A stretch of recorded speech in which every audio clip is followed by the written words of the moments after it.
Bonsoir à toutes et à tous et bienvenue pour cette neuvième émission. Donc, justice citoyenne, regard croisé entre citoyens et avocats. Donc, nous en sommes à cette neuvième émission.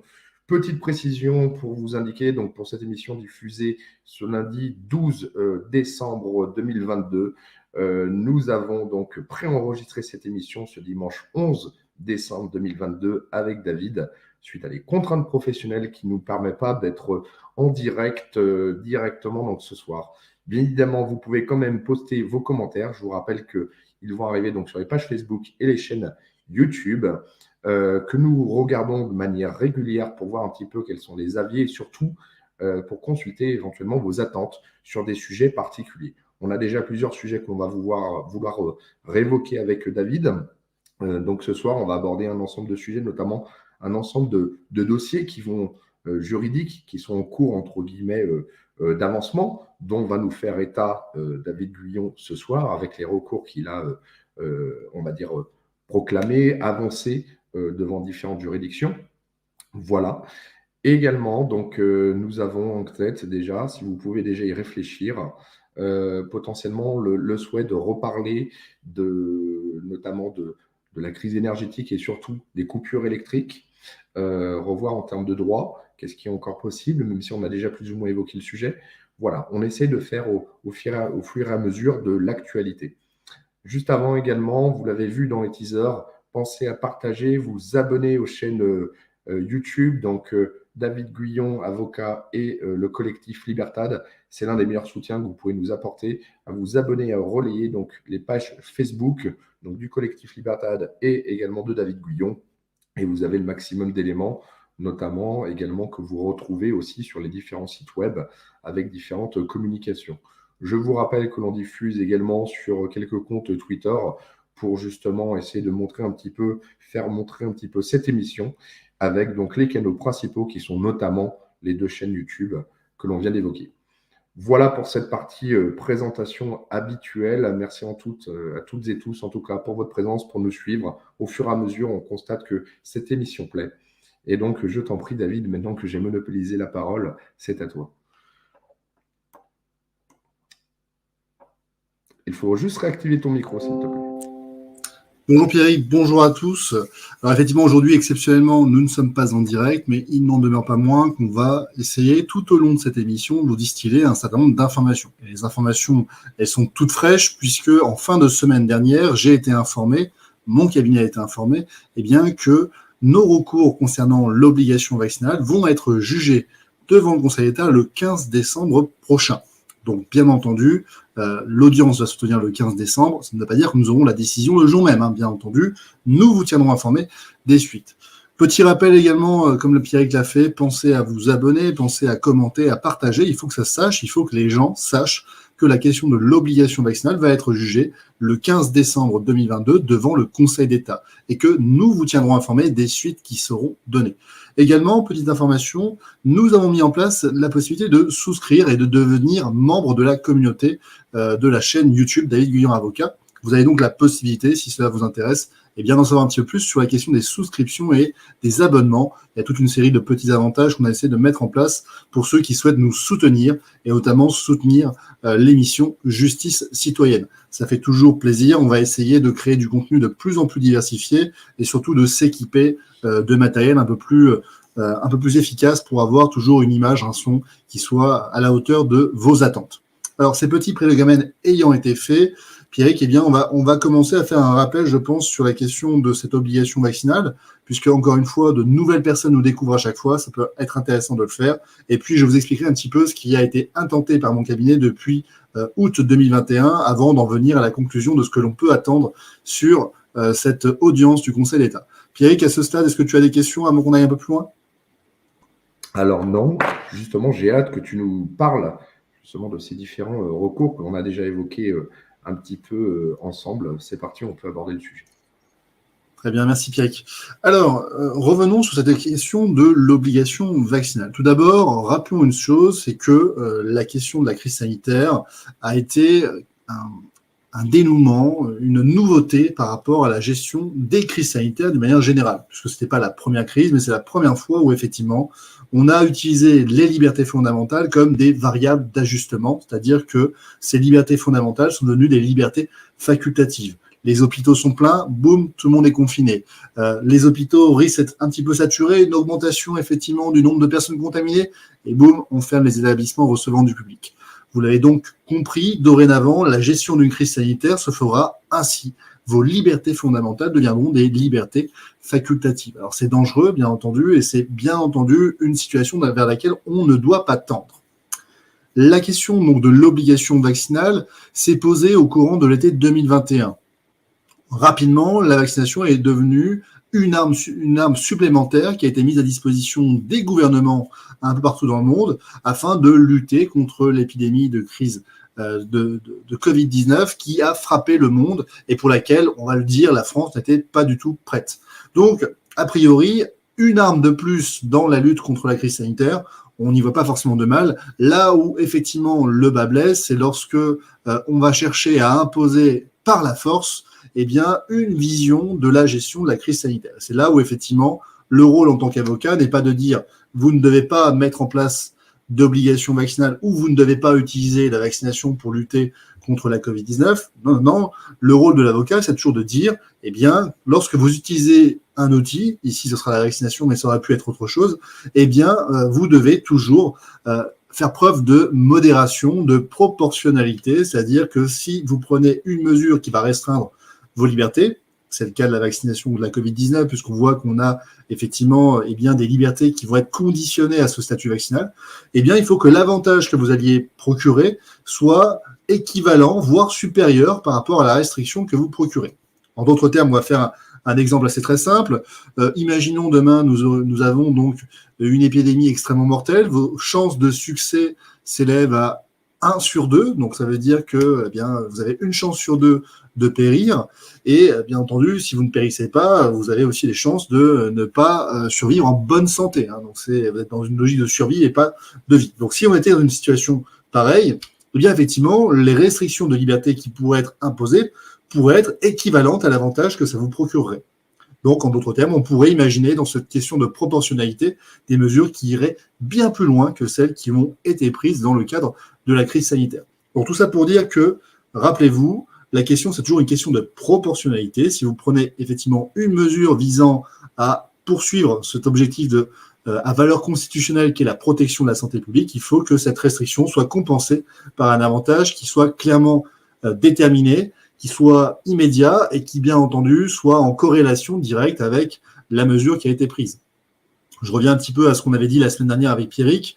Aujourd'hui, l'absence d'études d'impact sur le port du masque fait qu'on ne sait pas si l'imposition du port du masque en population générale et infantile a eu des effets significatifs ou non sur l'évolution de la crise sanitaire, puisqu'on voit finalement que entre les États qui ont imposé le port du masque, ceux qui ne l'ont pas imposé, et puis même nous en France, les périodes où on l'a imposé puis finalement relâché, on a eu une épidémie qui a suivi un peu sa propre courbe et sa propre évolution. Donc aujourd'hui, en fait, c'est difficile de savoir si ça a vraiment, véritablement permis de contribuer à l'endiguement de la crise sanitaire. Donc la question de la vaccination est venue dans ce contexte-là, c'est-à-dire que nous avions une arme supplémentaire et à un moment donné, nos gouvernants ont décidé que ce serait une logique de tout vaccinal, c'est-à-dire que la vaccination serait l'alpha et l'oméga face à la situation de la crise sanitaire. Alors là, je rejoins ce que disait Didier Raoult, à savoir que en réalité, c'est une arme de plus, mais il faut toujours l'appliquer de manière mesurée, c'est-à-dire cibler les personnes qui étaient effectivement à risque et en faisant toujours cette balance avantage-inconvénient de la vaccination pour chacune des personnes qui pouvaient être concernées par cette vaccination. En d'autres termes, c'est un outil de plus que nous avons à notre disposition, mais certainement pas l'alpha et l'oméga permettant de répondre à toutes les situations. Ce n'était pas, bien entendu, la position du gouvernement qui a donc décidé, à partir donc de la loi du 5 août 2021, d'instaurer une obligation vaccinale. Alors, l'obligation vaccinale, rappelons-le, c'est une mesure qui fait preuve d'exception sur le plan du droit international. Je l'ai rappelé d'ailleurs lors du Doctoton de ce week-end du 10, 11 décembre 2022. Je vous invite bien sûr à aller voir cette émission qui a duré plus de 30 heures. J'ai rappelé durant cette émission, une petite intervention de 5 minutes, qu'effectivement, la question de l'obligation vaccinale était quelque chose d'exceptionnel. Si vous allez en Espagne, par exemple, vous n'avez pas d'obligation vaccinale. Et quand bien même nous pratiquons en France l'obligation vaccinale, la Cour européenne des droits de l'homme va donner finalement le cadre juridique à respecter pour que les États soient en conformité avec la Convention européenne des droits de l'homme.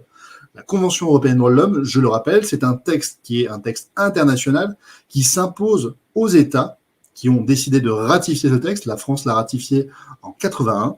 Et ce texte s'impose à la loi. En d'autres termes, la loi du 5 août 2021 doit être conforme à la Convention européenne des droits de l'homme pour être elle-même conforme à la Constitution, puisque la Constitution consacre cette supériorité des traités sur la loi.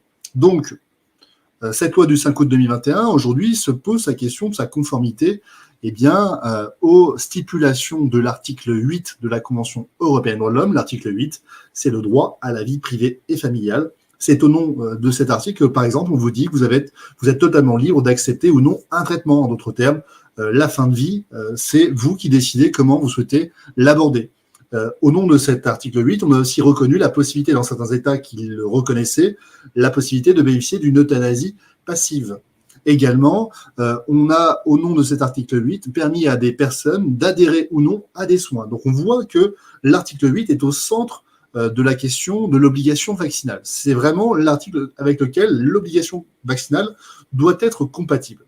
Et donc, le 8 avril 2021, la Cour européenne des droits de l'homme a fixé les conditions pour qu'elle considère qu'une obligation vaccinale, qui, rappelons-le, est l'exception sur le plan du droit international, soit compatible avec cet article 8. Elle nous dit il y a 5 conditions. Parmi les 5, il y en a une qui est assez objective, c'est la question des conséquences d'un refus de vaccination. En effet, pour que vous soyez libre d'adhérer ou non à la vaccination, il faut que les conséquences du refus de cette vaccination ne soient pas disproportionnées. Alors bien entendu, ça peut entraîner des conséquences négatives, mais ces conséquences doivent être strictement proportionnées par rapport à l'avantage que vous allez bénéficier grâce à cette vaccination. Aujourd'hui, la question qui va être posée à la Cour européenne des droits de l'homme dans les prochains mois, ça va être de savoir si une suspension sans rémunération pour une durée indéterminée est une conséquence qui est proportionnée vis-à-vis de l'obligation vaccinale contre la Covid-19, avec tous les avantages et les inconvénients que l'on connaît sur ces nouveaux vaccins. Donc, en d'autres termes, on le comprend assez aisément, effectivement, on pense quand même raisonnablement que le gouvernement a utilisé un bulldozer pour écraser une mouche. En d'autres termes, il était possible de prendre d'autres mesures un peu moins restrictives tout en permettant de satisfaire à cet objectif de protection de la santé publique. Donc, ces prolégomènes étant rappelés, la loi du 5 août 2021 s'inscrit donc dans une exception française. Les obligations vaccinales sont exceptionnelles sur le plan du droit international et pour la première fois, parce qu'il existe des obligations vaccinales, par contre, c'était la première fois le 5 août 2021, et bien que cette obligation vaccinale était assortie d'une mesure de suspension sans rémunération. Avant le 5 août 2021, ça n'existait pas. Il n'y avait jamais eu de suspension sans rémunération. Comme je le rappelle assez régulièrement, les obligations vaccinales, pour les soignants, la plupart du temps, en fait, elles sont respectées. Pourquoi ? Parce que si vous voulez devenir soignant, il faut que vous satisfassiez directement, effectivement, à ces obligations avant même de pouvoir devenir soignant. Donc, il n'y a pas de débat là-dessus. Si vous voulez devenir soignant, vous connaissez les règles du jeu et vous devez satisfaire à ces obligations vaccinales qui sont des obligations renforcées. Pour les militaires, la question s'est posée un petit peu différemment parce qu'ils ont effectivement une obligation vaccinale qui s'applique à eux, mais parfois, lorsqu'ils sont envoyés sur d'autres terrains, eh bien, ils peuvent avoir des obligations vaccinales supplémentaires. C'est le cas notamment avec la question de la fièvre jaune. Eh bien, ils ont également la possibilité de refuser cette vaccination et s'ils la refusent, eh bien, l'administration a montré un petit peu les mesures qu'elle était en mesure de prendre. Il y a pu y avoir dans certains cas effectivement une réaffectation de l'agent à d'autres missions qui n'étaient pas des missions au contact du public. Et dans des très rares cas, lorsqu'il n'était pas possible de faire autrement, eh bien, des licenciements pour inaptitude ont été mis en œuvre parce que l'agent était devenu inapte à remplir ses fonctions et qu'il n'y avait aucune autre solution pour le réaffecter à d'autres postes. Donc ça, c'est la situation normale, la situation hors crise sanitaire, c'est-à-dire que l'obligation vaccinale s'applique, mais cette obligation vaccinale, eh bien, elle laisse un libre choix aux agents parce qu'ils ont bien entendu des conséquences qui ne sont pas disproportionnées. Et quoi qu'il en soit, on ne les laisse jamais dans cette situation un peu entre deux mondes, à savoir suspendus, considérés comme en activité, mais à la fois ne pouvant pas être rémunérés pour cette même activité. Donc, c'est très compliqué, on le voit, mais je tenais à rappeler pour ceux qui nous découvrent aujourd'hui que cette obligation vaccinale assortie d'une suspension sans rémunération, c'est exceptionnel et aujourd'hui la France est même le seul État du monde à appliquer ce type d'obligation vaccinale assortie d'une suspension sans rémunération. L'Italie, qui l'avait suivi dans cette folie, a cessé d'appliquer cette obligation vaccinale depuis octobre 2022, si je ne dis pas de bêtises. Pierrick, est-ce qu'on a des questions à ce stade? Est-ce que tu veux intervenir? Je monopolise la parole, mais comme tu as dit, c'est un regard croisé citoyen-avocat. Non, de toute manière, alors moi, pour ma part, je n'ai pas de questions. Donc, comme je vous disais, comme on est sur une vidéo enregistrée, je vous rassure, voilà, posez bien quand même vos questions en commentaire. On les regardera à l'issue. Donc, en principe, entre d'une semaine à l'autre, on regarde. Je pense que tu as été clair, tu as abordé pratiquement tous les sujets et j'ai hâte que justement on en arrive potentiellement sur les dossiers justement que tu vas nous évoquer. Pour l'instant, tout était clair. Donc, pour ma part, je n'ai pas de questions. Alors, ce rappel était un petit peu long, mais effectivement, il était nécessaire parce que c'est dans ce contexte-là qu'en août 2021, plusieurs collectifs m'ont saisi de cette question, de cette obligation vaccinale contre la Covid-19. Alors, on va les citer parce que ça me paraît important aussi de les mettre à l'honneur. On a le collectif Gendarmes Libres qui m'a confié ses intérêts pour défendre des gendarmes et des militaires contre l'obligation vaccinale. Alors, eux, ils sont concernés également par une directive. Il y a la loi du 5 août, mais il y a aussi une directive qui les concerne. Donc, c'est un peu particulier. On a également le collectif Liberté 13, un groupe de soignants vers Marseille qui a œuvré activement contre l'obligation vaccinale assortie d'une mesure de suspension sans rémunération. C'est toujours ça. On remet pas en cause le principe de l'obligation vaccinale, mais vraiment les conséquences disproportionnées de cette obligation vaccinale en particulier. Vous avez également le collectif Justice Soignant 34 qui aujourd'hui est incarné par l'association ADLF, dont je salue aujourd'hui encore les missions parce que c'est elle qui, par exemple, cet été m'a permis de faire un recours à tes côtés, Pierrick, puisque nous avons contesté la nouvelle obligation vaccinale pérennisée par la loi du 30 juillet 2022. Rappelons-le, l'obligation vaccinale n'a pas cessé. Donc, c'est grâce à eux que nous avons fait ce recours. Donc, je les salue. Et bien entendu, ils sont composés de nombreux soignants, Justice Soignant 34, qui ont également œuvré et m'ont confié leurs intérêts pour les représenter devant le Conseil d'État. On a derrière également d'autres clients qui m'avaient sollicité. On a donc 3 dossiers concernant l'obligation vaccinale à proprement parler. Un dossier qui concerne la question de la liste des contre-indications à la vaccination contre la Covid-19. Vous voyez que c'est très intéressant ce que nous a dit le Conseil d'État. Et on a un autre dossier également portant sur la réduction à 4 mois des certificats de rétablissement. Donc le Conseil d'État a décidé en fin de semaine dernière, donc aux alentours du 7-8 décembre 2022, de m'adresser une convocation pour une audience qui va avoir lieu le 15 décembre 2022. On devrait avoir également à compter 24 heures à 48 heures avant l'audience le sens des conclusions du rapporteur public. Alors, un petit rappel pour ceux qui ne font pas de procédure administrative, le rapporteur public est un magistrat qui a travaillé sur le dossier en lien avec le magistrat rapporteur. En d'autres termes, vous avez 3 magistrats, ces 3 magistrats ne travaillent pas tous sur tous les dossiers. Il y a un magistrat qui est désigné pour être le magistrat rapporteur, c'est-à-dire que c'est lui qui va rapporter l'affaire, c'est lui qui va expliquer un petit peu les tenants et les aboutissants de cette affaire, et chacun des magistrats travaille en lien avec le rapporteur public qui, lui, aura vu l'intégralité des dossiers pré-préparés par les rapporteurs. Le rapporteur va, au gré de l'audience, préconiser une solution. Cette préconisation, cet avis qu'il va donner à l'audience n'est pas connu à l'avance, si ce n'est bien entendu le sens des conclusions, c'est-à-dire que vous savez s'il va conclure à un rejet du dossier ou au contraire inviter la juridiction à annuler l'obligation vaccinale et à condamner l'État français. Donc ça, c'est les 2 solutions. Mais lorsqu'il vous donne le sens de ces conclusions, il ne vous communique pas la teneur de ces conclusions, ce qui est un peu embêtant parce que vous les découvrez à l'audience. Donc ce rapporteur public va avoir pour mission de nous donner 2 jours auparavant, voire 24 heures auparavant, le sens de ces conclusions. 90% des cas, le sens des conclusions donne lieu au jugement et à l'arrêt qui va être rendu. Ça veut dire quoi? Ça veut dire que 9 fois sur 10, la formation de jugement va suivre les recommandations du rapporteur public. Donc, ça donne déjà un peu le sens de ce qui va être donné par le Conseil d'État. Donc ça, bien entendu, je communiquerai dessus dans les prochains jours. Donc, je vous invite vraiment à vous abonner, à commenter, à rejoindre la chaîne YouTube, à rejoindre la page Facebook David Guyon Avocat, parce qu'on va discuter un petit peu de tout ça dans les prochains jours. À cette date, à l'heure à laquelle on enregistre l'émission, nous n'avons pas encore cette information. Ces pour les domaines donc étant rappelés, vous l'avez compris, on a 5 dossiers qui vont être rappelés le 15 décembre 2022, et de cette solution, de cette décision qui sera rendue par le Conseil d'État, eh bien, l'avenir de l'obligation vaccinale contre la Covid-19 sera donc déterminé. Est-ce qu'à ce stade, on a des questions, Pierrick, sur ce sujet-là? Est-ce que tu as des remarques à faire avant que j'aille un peu plus sur le fond du sujet? Non, encore une fois, toujours très clair, j'ai bien saisi la chose. Et donc là, cette semaine, à partir de ce lundi 12, là, dans les jours qui viennent, on est bien d'accord, tu vas pouvoir nous informer justement sur ta chaîne et sur les infos de justement j'ai oublié les termes juridiques, justement des potentiels. Le sens des conclusions du rapporteur public. Voilà, l'essence des conclusions du rapporteur public. Je te remercie. C'est bon, on peut continuer. Alors, il y a une question qui peut se poser, c'est est-ce que je vais être présent à l'audience? Alors, la réponse est non, je ne serai pas présent à l'audience. Pourquoi? Eh bien, c'est assez simple. La première raison, c'est que pour être présent à l'audience, il nous faut un avocat au Conseil d'État.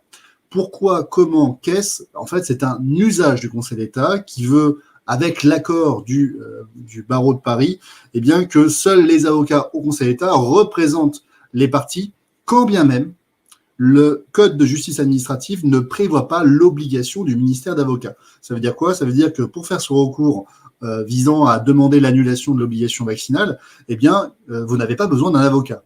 Alors, vous passez par un avocat parce que, compte tenu des conditions un peu techniques quand même du sujet, passer par un avocat est plus qu'indispensable. Mais la loi ne vous oblige pas à avoir un avocat. Ce qui n'est pas le cas, par exemple, si vous demandez une somme d'argent à l'administration, ici, vous serez obligé d'avoir un avocat. Mais dans ce cas particulier, l'obligation du ministère d'avocat n'existe pas. Quoi qu'il en soit, je vous l'ai dit, il y a un usage qui veut qu'il va falloir, si je veux être présent à cette audience, que je fasse appel à un avocat au Conseil d'État. Et ça, bien entendu, ça va impliquer une rémunération. Donc, il est hors de question qu'on appelle une rémunération supplémentaire parce que, concrètement, nos clients aujourd'hui n'ont pas les moyens de financer un surcoût de cette affaire. Deuxième chose, le rapporteur public va débiter pendant une vingtaine de minutes le sens de ses conclusions. Donc, c'est intéressant d'y aller seulement et seulement si le rapporteur public va évoquer une annulation de ces décrets. Si effectivement il y a une annulation de ces décrets qui est proposée, alors la question de ma présence au Conseil d'État pourrait être intéressante parce que je pourrais être amené à écouter le sens de ces conclusions. Mais on ne va pas se leurrer, il y a de fortes chances que ce ne soit pas une annulation, mais bien un rejet qui soit proposé. La troisième chose, c'est que je ne pourrais pas prendre la parole lors de cette audience. Donc, je ne pourrais rien dire. Je serais obligé de me rapporter à cet avocat au Conseil d'État qui, lui, va découvrir le dossier et le sujet 2 jours avant l'audience. Donc, autant vous dire que ces interventions vont être assez limitées, mais ce qui est compréhensible parce que on ne peut pas redécouvrir tout le sujet, les 5 dossiers sur l'obligation vaccinale, la contre-indication à la vaccination de la Covid-19 ou encore la question de la réduction à 4 mois des certificats de rétablissement. Ça va être un peu compliqué et par conséquent, je vais surtout avoir l'air finalement d'un pot de fleurs lors de cette audience. Donc moi, je ne suis pas un pot de fleurs, je suis un avocat, je suis là pour plaider. Donc si je ne peux pas plaider et je peux seulement écouter, je vais repartir de là, je vais être complètement frustré, sachant que, eh bien, on en viendra à cette troisième question, à savoir quelle serait la décision que l'on pourrait attendre du Conseil d'État. Donc, voilà, je ne serai pas présent à cette audience, mais croyez-moi, si jamais effectivement une annulation était proposée, je pense que ce que je vous dis là, je serai certainement présent pour écouter ce qui va être dit, mais je n'y crois pas trop. Alors, on va revenir un peu sur ces différents dossiers et sur le contenu de ces dossiers. Nous avons donc contesté l'obligation vaccinale et plus particulièrement les décrets du 7 août 2021 qui avaient mis en œuvre cette obligation vaccinale. Cette obligation vaccinale avec ces décrets prévoyait notamment la durée des certificats de rétablissement, les contre-indications à la Covid-19 et mettait en place finalement un régime commun avec ce qu'on appelait le pass sanitaire devenu le pass vaccinal. À savoir, on vous disait le nombre de vaccinations que vous aviez besoin, le délai entre chaque vaccination pour pouvoir avoir un pass vaccinal et finalement satisfaire à l'obligation vaccinale. Donc, c'est ces décrets-là qu'on a attaqués. Si les décrets tombent, ça veut dire que vous ne pouvez plus appliquer la loi du 5 août 2021, puisqu'il est nécessaire de déterminer ces conditions. Deuxième chose, au sein de notre argumentaire, nous avons contesté la conventionnalité de la loi. Ça veut dire quoi? Ça veut dire que nous avons une loi du 5 août 2021 qui prévoit une obligation vaccinale. Nous estimons que cette loi est contraire aux stipulations de la Convention européenne des droits de l'homme et notamment aux stipulations de l'article 8. Je l'ai exposé un petit peu en amont, je ne vais pas revenir dessus, mais effectivement, on a des conséquences disproportionnées. Ça méconnaît l'article 8 de la Convention européenne des droits de l'homme et par conséquent, la loi doit être écartée. Écartée, ça veut dire qu'on ne peut plus l'appliquer et par conséquent, il n'y a plus d'obligation vaccinale.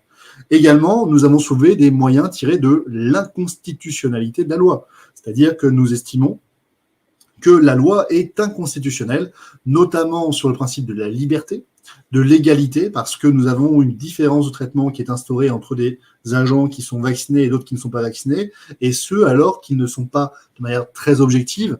Alors, on va rentrer dans des considérations scientifiques, ce que je ne ferai pas sur cette émission, mais aujourd'hui, on sait qu'effectivement, l'avantage procuré par la vaccination ne saurait pas justifier les conséquences dramatiques qui est mise en place par la suspension sans rémunération.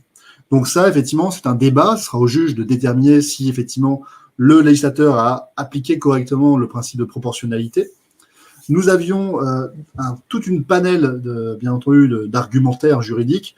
Nous avions notamment l'absence d'études d'impact qui était soulevée. Nous avions également la question de l'incompétence du Premier ministre pour fixer les contre-indications médicales à la vaccination. Je reviendrai sur ce point.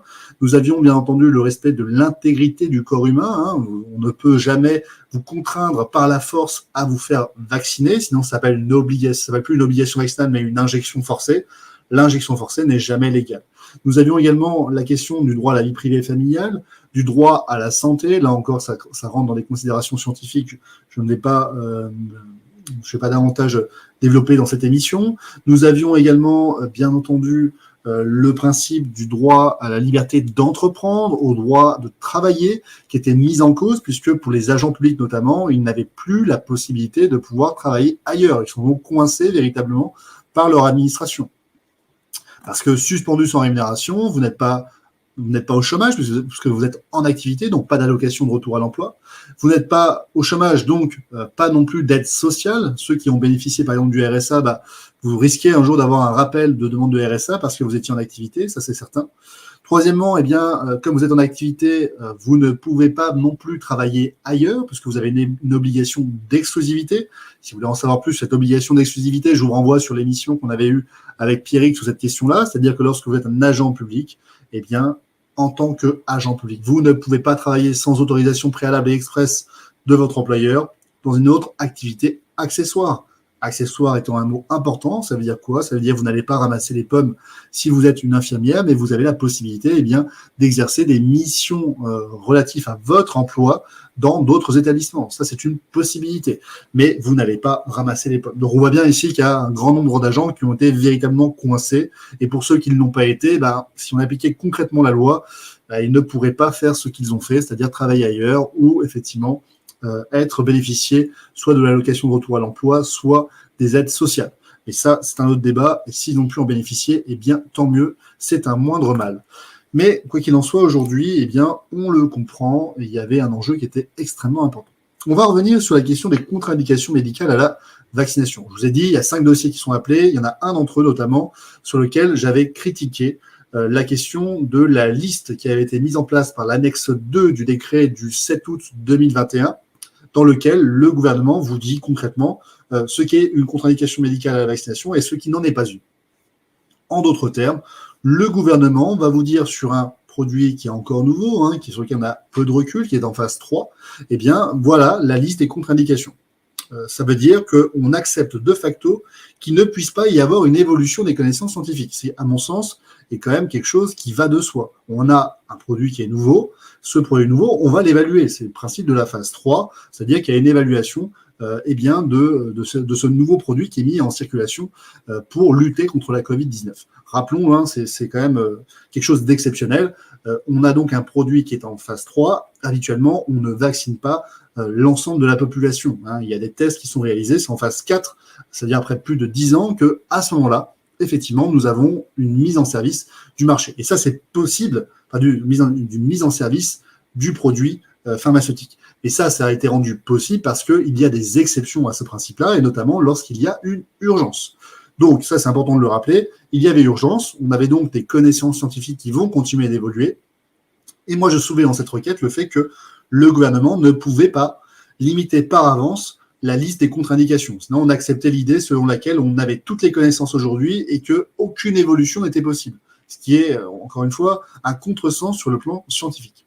La deuxième chose, on soulevait que cette liste était une liste indicative et que cela ne remettait jamais en cause la possibilité pour les médecins d'apprécier au cas par cas si leurs patients étaient dans leur situation personnelle en fonction des avantages et des inconvénients de cette vaccination et par rapport à leur état de santé, éligibles ou non à la vaccination.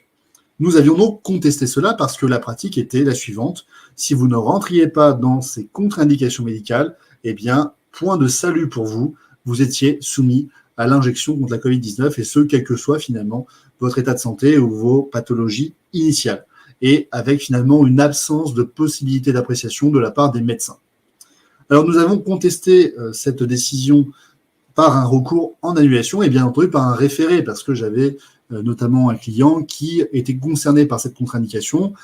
Ce client avait une contre-indication aux vaccinations, mais pas une contre-indication qui rentrait dans la liste précise établie par le gouvernement. Donc nous avions soulevé cet argumentaire de dire justement, face à un produit nouveau, il faut laisser quand même au cas par cas les médecins libres d'apprécier avec justement cette liste indicative qui leur permet un peu d'avoir un guide finalement, une guideline comme on dit, pour pouvoir justement apprécier une éventuelle contre-indication ou non. Quoi qu'il en soit, le Conseil d'État a rejeté cet argumentaire en disant que la décision du gouvernement de fixer cette liste des contre-indications reposait sur l'avis de la Haute Autorité pour la santé publique. Et par conséquent, c'était un avis qui était à la fois juridique, politique, mais également médical. Alors, c'est regrettable, encore une fois, parce que, je le rappelle, la prudence aurait recommandé qu'on ait quand même une liste indicative et qu'on puisse avoir une appréciation au cas par cas. Cette appréciation au cas par cas, elle ne remet pas en cause frontalement l'obligation vaccinale contre la Covid-19 qui avait été mise en œuvre par le gouvernement. Et pourtant, le Conseil d'État, dans cette procédure d'urgence, a estimé que cette liste devait être limitative, ou en tout cas que le fait que la liste soit limitative n'était pas un problème, ne soulevait pas ce qu'on appelle un doute sérieux sur la légalité de la décision. Peut-être qu'une décision différente pourrait être rendue par le Conseil d'État. Ça, on en saura un peu plus dans les prochains jours. Concernant la durée du certificat de rétablissement, on sait que l'article 13 de la loi du 5 août 2021 prévoyait que c'était soit une vaccination, soit un certificat de rétablissement. Dans les deux cas, certificat de rétablissement ou vaccination, vous êtes en conformité avec l'obligation vaccinale et par conséquent, vous pouvez exercer sans être suspendu sans rémunération. Alors c'est une exception finalement au schéma vaccinal et très peu d'employeurs l'ont tout de suite compris. Quoi qu'il en soit, c'est quand même rentré dans l'ordre assez rapidement.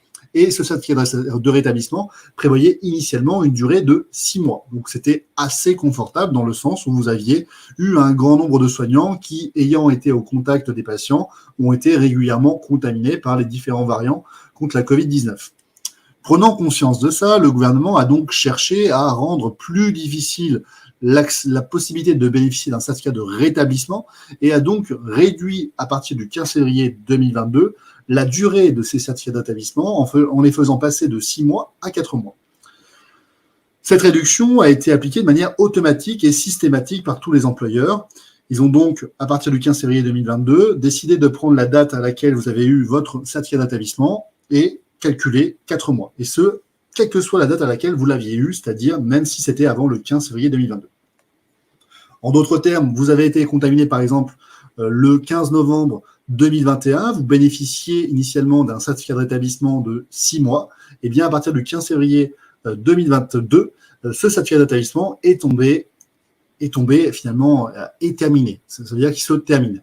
Alors ça, moi j'ai considéré qu'on avait effectivement une modification rétroactive des conditions de bénéfice d'un certificat de rétablissement. Ça veut dire quoi? Ça veut dire que le 15 novembre 2021, j'ai 6 mois parce que je réponds aux conditions fixées par la loi, et a posteriori, à partir du 15 février 2022, on va me dire les 2 mois qui restaient, finalement, c'est terminé. Ça, c'est pas possible. C'est pas possible parce que vous remettez en cause rétroactivement les conditions dans lesquelles j'ai pu bénéficier à un moment T d'un droit. Et donc, vous allez restreindre rétroactivement ce droit. Le Code des relations entre le public et l'administration prévoit que lorsque vous bénéficiez d'un avantage dans lequel vous ne remplissez plus les conditions, eh bien, on doit vous inviter préalablement à faire valoir vos observations. Alors là, ici, ça n'a pas du tout été le cas. Il suffisait de prendre l'application Tous Anti-Covid, ou je ne sais plus le nom de l'application. Et effectivement, vous aviez une application immédiate et sans concertation avec vous de la réduction de votre certificat de rétablissement. Donc, je l'ai dit, pour moi, il y a deux moyens aujourd'hui qui sont soulevés. C'est de dire, c'est effectivement contraire au principe de non-rétroactivité de la loi, puisque vous allez soumettre à de nouvelles conditions un droit dans lequel vous avez rempli les conditions dans le passé. Donc ça, c'est pas possible. Et la deuxième chose, quand bien même on déciderait de vous réduire a posteriori ce certificat d'établissement, on doit respecter les dispositions prévues par le Code des relations entre le public et l'administration qui dit que vous devez être invité préalablement à faire valoir vos observations. Et cette demande finalement d'abrogation de ce droit doit se faire dans un certain délai. Donc là, ici, ça n'a pas du tout été respecté. On verra ce que le Conseil d'État nous dira. Donc je crois que j'ai à peu près rappelé l'intégralité des dossiers qui sont en jeu. Donc on voit que c'est l'obligation vaccinale, mais également deux autres petites questions qui sont également posées. Est-ce qu'à ce stade, Pierrick, tu as des questions sur le sujet avant que j'aille à ma dernière conclusion de cette émission ? Non, c'était, j'essaie de bien suivre. Je pense que, encore une fois, c'était clair. Puis ça me rappelle ce qui est, alors, pour ma part, pour ceux qui n'ont pas suivi, c'est des sujets qu'on avait, pour certains, un petit peu évoqués également lors de précédentes émissions, lors de précédents lives. Donc, ça fait du bien, en fait, d'avoir finalement un petit peu du rappel. Et les termes juridiques sont toujours un petit peu complexes, mais j'aime assez justement cette manière de remettre un petit peu les choses dans l'ordre et puis les certificats de rétablissement, etc. Ça, on en avait notamment parlé. Donc, tu as parlé également justement la liste des contre-indications. Donc, finalement, c'était pas mal parce que du coup, on a eu vraiment un rappel de sujets qu'on avait évoqués ces dernières semaines. Donc, je te remercie pour cela et j'ai hâte d'attendre ta dernière conclusion. Ma dernière conclusion, donc ma conclusion à cette émission, c'est qu'est-ce qu'on peut attendre de cette décision du Conseil d'État ? Alors moi, la réponse, elle est très claire, rien. On ne peut rien attendre de cette décision du Conseil d'État. Je vous explique pourquoi. Aujourd'hui, l'obligation vaccinale s'applique toujours. La question de la réactivation des mesures de restriction de liberté, port du masque, passe sanitaire, fermeture administrative et bien entendu réimposition de l'obligation vaccinale avec une 4e dose se pose de plus en plus à l'approche de l'hiver. Je t'avais dit lors de la dernière émission, Pierrick, que j'invite d'ailleurs chacun d'entre vous à aller regarder, que le gouvernement pourrait être tenté d'allumer un contre-feu face à la crise énergétique, la crise sociale, la crise économique qui arrive. Quand on parle du Covid, on ne parle pas d'autre chose. Quand on parle du Covid, on ne parle pas effectivement du chômage, de l'augmentation du coût de la vie et des pénuries à venir. Quand on parle du Covid, finalement, on parle d'autre chose. Et c'est à mon sens... Tu comprends que pour l'instant, on parle de la Coupe du Monde. Et on parle de la Coupe du Monde, bien sûr. Je faisais une petite ironie sur le sujet, mais en effet, ça permet de montrer un petit peu qu'on sort un petit peu des sujets. Excuse-moi, je t'ai coupé, mais c'est intéressant de percevoir pour que les gens perçoivent bien que des fois, sur différents sujets, il y a peut-être des choses d'importance qui se trament. Bien sûr. Bien sûr. Donc, le gouvernement pourrait être tenté d'allumer un contre-feu, ce qui veut dire qu'aujourd'hui, la question de la crise sanitaire n'est pas terminée. Que se passerait-il si le Conseil d'État disait « Oui, vous avez raison, effectivement, l'obligation vaccinale assortie d'une suspension sans rémunération est inconstitutionnelle et inconventionnelle ». On serait tenté de dire « Le Conseil d'État est totalement irresponsable.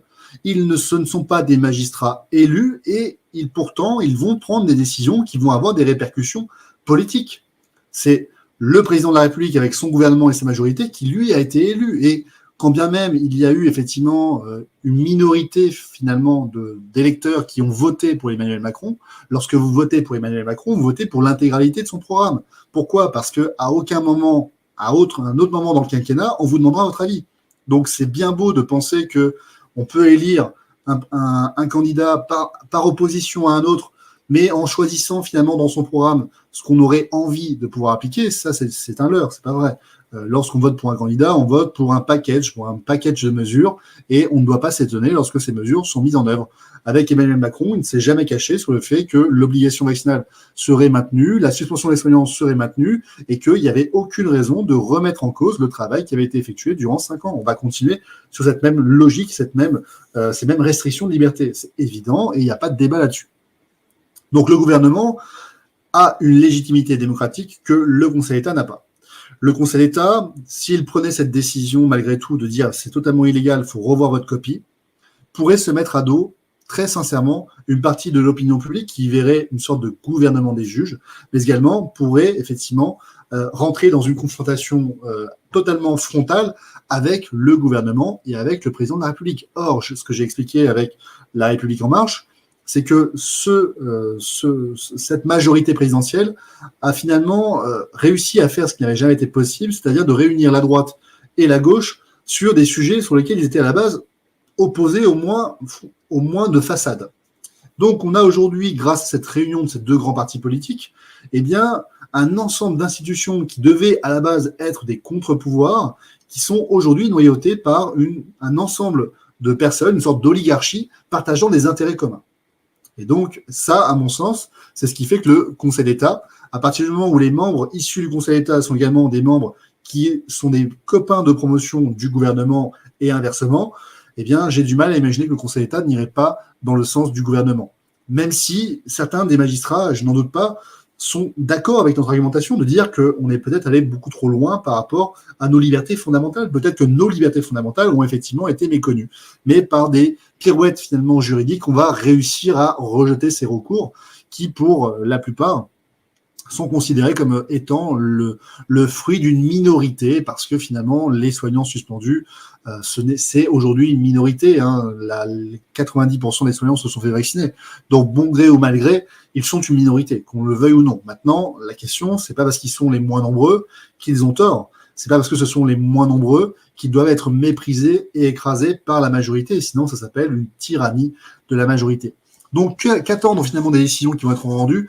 Rien. Je pense que le Conseil d'État ne prendra pas le risque de rentrer frontalement en opposition avec la politique sanitaire du gouvernement. Ce qui est dommage parce que ça remet en cause finalement le principe de l'impartialité et de l'indépendance que devrait avoir normalement la juridiction administrative.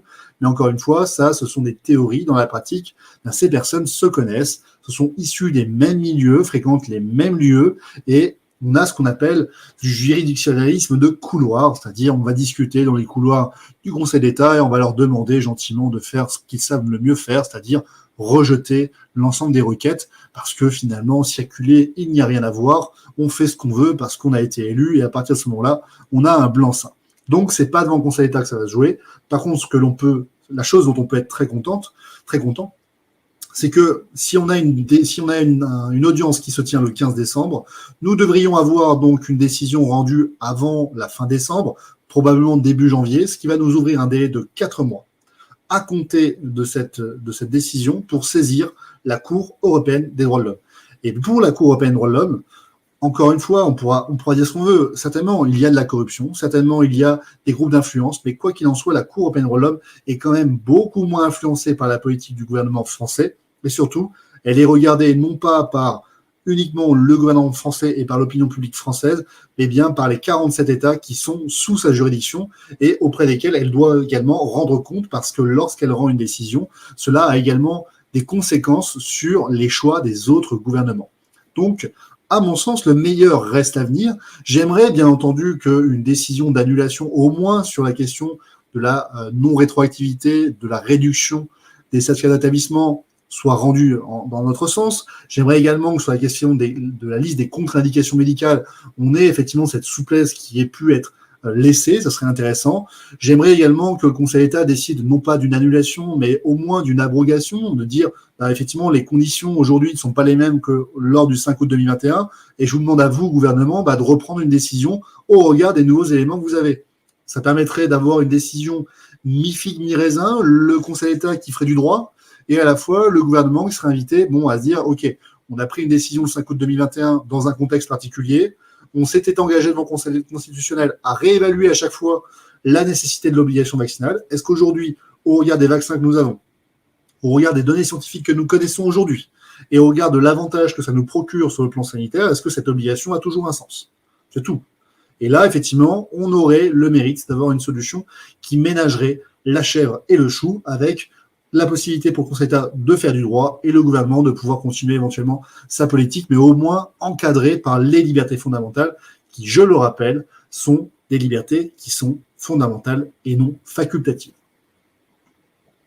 Merci énormément, David, pour ces éléments. Alors, en conclusion, parce que du coup, quand tu as dit, est-ce qu'on attend quelque chose? Bien évidemment, non. Forcément, tout le monde se pose la question, ah, mais je pense, mais pourquoi est-ce qu'on fait ça? Et donc, la conclusion, là, je le traduis avec mes mots, dis-moi si j'ai bien compris.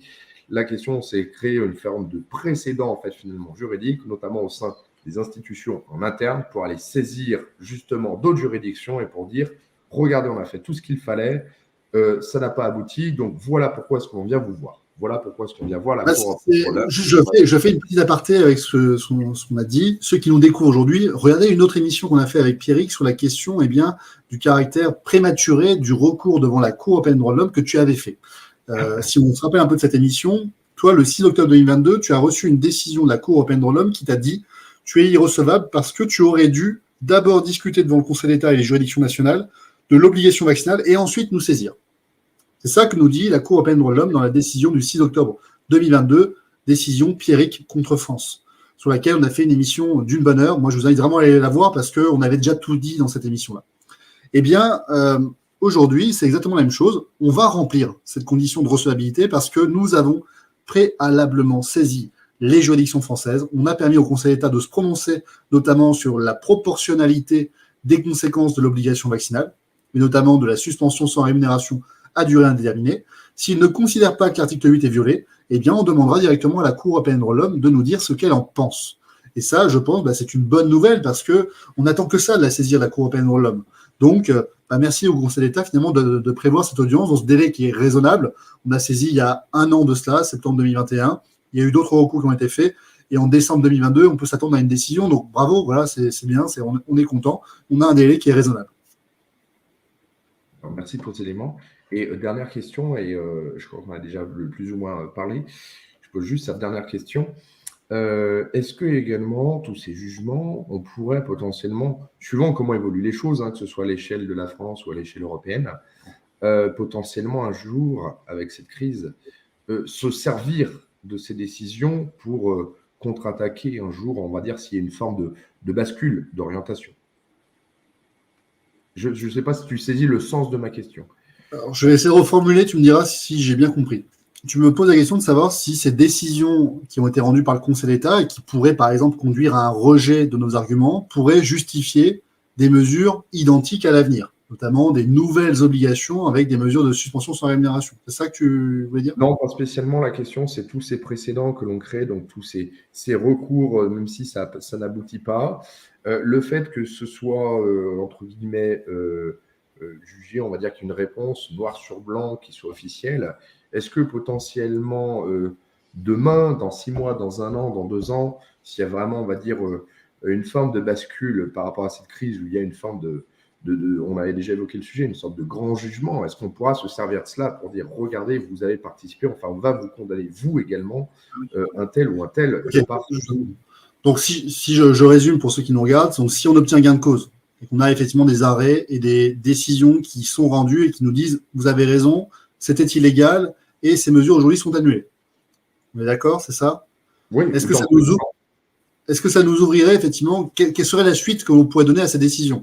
La suite, elle est très simple, c'est une décision qui annule l'obligation vaccinale, qui annule la liste limitative, exhaustive des contre-indications médicales, ou qui annule le décret qui a mis en place la réduction avec effet rétroactif des certificats d'établissement, nous permettrait, nous ouvrirait la possibilité d'avoir une action indemnitaire. Ça veut dire quoi? Ça veut dire qu'on va demander réparation de notre préjudice. Et là, ce sont des actions individuelles, parce qu'il faut démontrer que dans votre situation particulière, l'illégalité qui a été causée vous a causé un préjudice qui s'établit comme suit. Et là, il faut faire la liste des préjudices et calculer le montant de ces préjudices. Donc oui, le meilleur reste à venir. Mais j'ai envie de dire, même une loi qui est considérée comme étant légale permet aux requérants de demander l'indemnisation de leur préjudice à condition que ce préjudice ait un caractère anormal et spécial. C'est ce qu'on appelle la responsabilité sans faute du fait des lois légales de l'État. Donc, c'est tout à fait possible, c'est juste que les conditions sont un peu plus restrictives, mais ce sont des possibilités que nous avons. On fera une émission sur le sujet, Pierrick, dans les prochaines semaines, parce que c'est un sujet qui est très intéressant et qui se pose vraiment dans plein de situations de la vie courante, et pas uniquement en matière de crise sanitaire. Ben, ça marche. Écoute, je te remercie. On en est à 54 minutes d'émission. On essaie à chaque fois d'essayer de tenir un petit peu moins d'une heure et pourtant on n'a pas eu donc les questions en direct des internautes. Donc finalement ça tombait bien. Donc je vous rappelle pour ceux qui sont arrivés en cours, cette émission a été enregistrée justement le dimanche 11 décembre, là, à l'heure où je vous parle, en fin de soirée, puisque nous avions des contraintes qui ne nous permettaient pas de faire en direct, donc demain, donc c'est-à-dire ce lundi 12 décembre, jour de la diffusion. N'hésitez pas quand même à mettre vos commentaires sur les chaînes YouTube et Facebook essentiellement. Donc sur les deux pages Collectif Libertad et également David Guyon, et les chaînes YouTube Collectif Libertad et également donc David Guyon, puisque là on consulte quand même de manière régulière, on va dire certains commentaires pour essayer de voir également s'il n'y a pas des sujets que vous voudriez absolument aborder pour essayer d'y répondre.